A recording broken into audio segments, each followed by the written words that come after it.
Vous avez contribué à populariser le concept de média mensonge. Vous pouvez m'expliquer ce que c'est? Un média mensonge, c'est une manière de manipuler l'opinion. Moi, j'ai travaillé ça dans ce que j'appelle la propagande de guerre, qui est un concept qui vient de l'historienne Anne Morelli, qui a étudié l'histoire notamment de 14-18. Et la propagande de guerre, ça consiste à manipuler une opinion. Si on est les États-Unis ou la France et qu'on décide de faire une guerre contre un pays, on va évidemment pas dire on veut voler son pétrole, son gaz, ses richesses, on veut contrôler la zone stratégique, ça on peut pas dire. Et donc on va dire que on vient pour la démocratie, pour protéger les minorités, pour émanciper les femmes, contre le terrorisme. Ça, c'est le prétexte parfait, parce que s'il n'y a pas des terroristes quelque part, on en amène quelques-uns et le prétexte est tout trouvé. Et donc, la propagande de guerre, pour moi, ça se caractérise par le fait de toujours cacher les intérêts économiques, de toujours cacher l'histoire, c'est-à-dire le rôle que les puissances coloniales ont joué dans certaines régions pour diviser, pour régner, pour dresser les peuples les uns contre les autres et garder le contrôle. Ça se caractérise par démoniser l'adversaire, c'est-à-dire présenter des images de préférence qui le montrent comme un monstre, comme un grand danger, etc. Inverser l'agresseur et l'agressé. Meilleur exemple, Israël et la Palestine. On n'arrête pas de nous dire que les Palestiniens attaquent Israël. C'est quand même curieux. Israël les a chassés de leur pays, donc c'est lui l'agresseur. Et le cinquième principe de la propagande de guerre, c'est monopoliser le débat, c'est-à-dire empêcher... Vous savez, quand il y a une guerre, il y a toujours forcément au moins deux avis.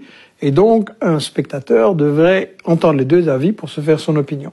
Et nous, à la télé, on a un seul avis. Il n'y a pas de débat contradictoire. Il faut toujours être pour la guerre. C'est patriotique, c'est humanitaire.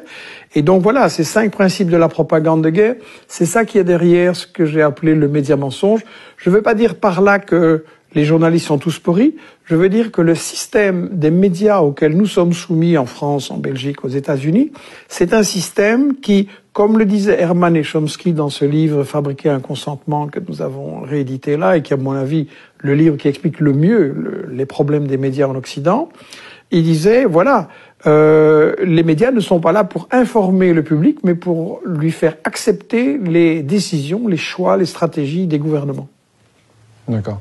Est-ce que vous pouvez me donner d'ailleurs un exemple? Est-ce que la Libye...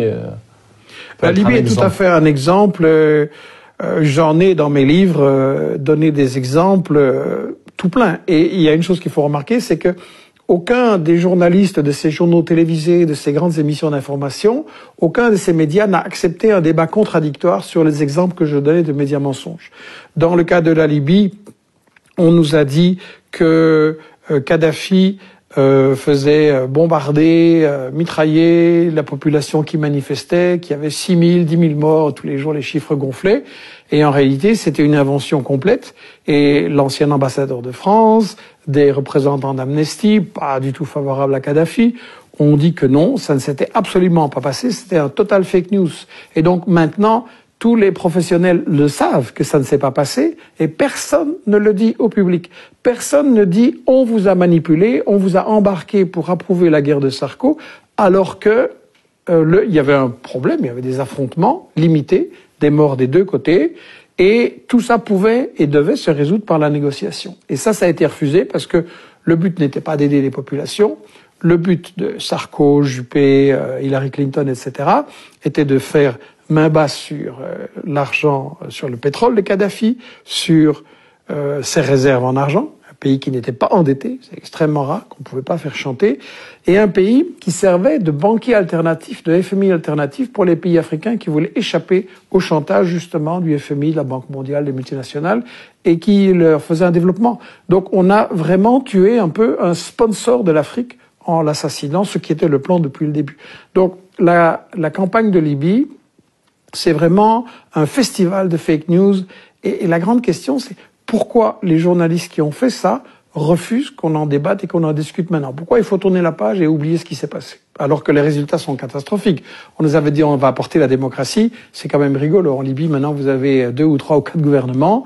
Vous avez la chasse aux Noirs, la chasse aux immigrés, la chasse aux femmes, vous avez de l'esclavage, c'est un foyer de terrorisme.